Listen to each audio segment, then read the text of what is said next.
10 years ago, the rules of power were being rewritten. A Silicon Valley billionaire secretly bankrolled a plot to annihilate a news outlet. The American president sat down for a bowl of noodles to quietly build a wall against China. And a Hellfire missile fired from a remote-controlled plane took out a terror leader in the desert. This week, 10 years ago, we learned that the most powerful weapons aren't always visible.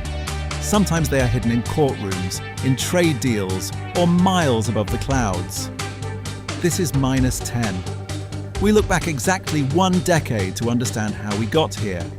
This week, the Vendetta, the Noodles, and the strike. May 24th, 2016. A bombshell report in Forbes magazine solved a massive Silicon Valley mystery. For months, the digital media empire Gawker had been locked in a bizarre, devastating lawsuit with former wrestler Hulk Hogan over a leaked tape. Gawker lost and was ordered to pay an impossible $140 million. But Hogan wasn't paying his high-priced lawyers. Someone else was. On May 24th, we found out who. Peter Thiel, the billionaire venture capitalist and early Facebook investor. Gawker had outed Thiel years earlier. In return, Thiel secretly funded a multi-year legal war of attrition specifically designed to bankrupt the company. It worked.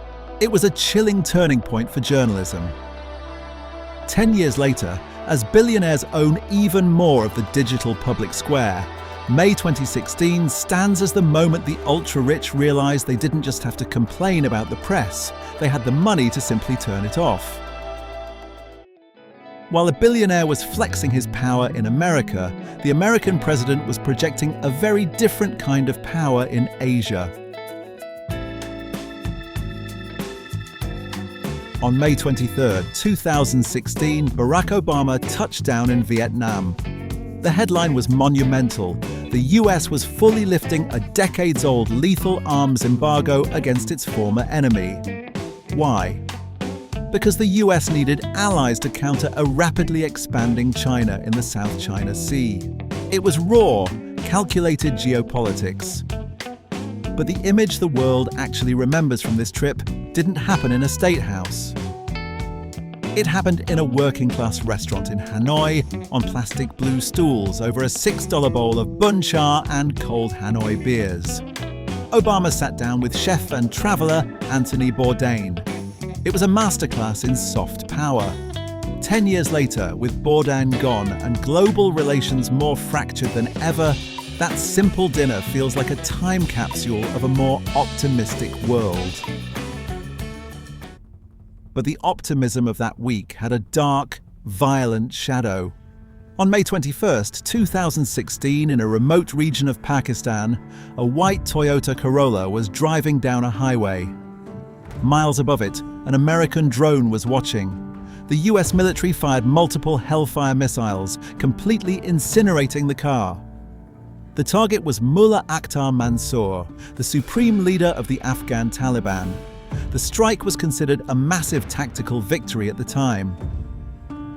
But looking back from today, with the Taliban having fully retaken Afghanistan, Mansour's death feels less like a victory and more like a grim marker. It highlighted the reality of the 2000s and 10s, a secret war in the courts,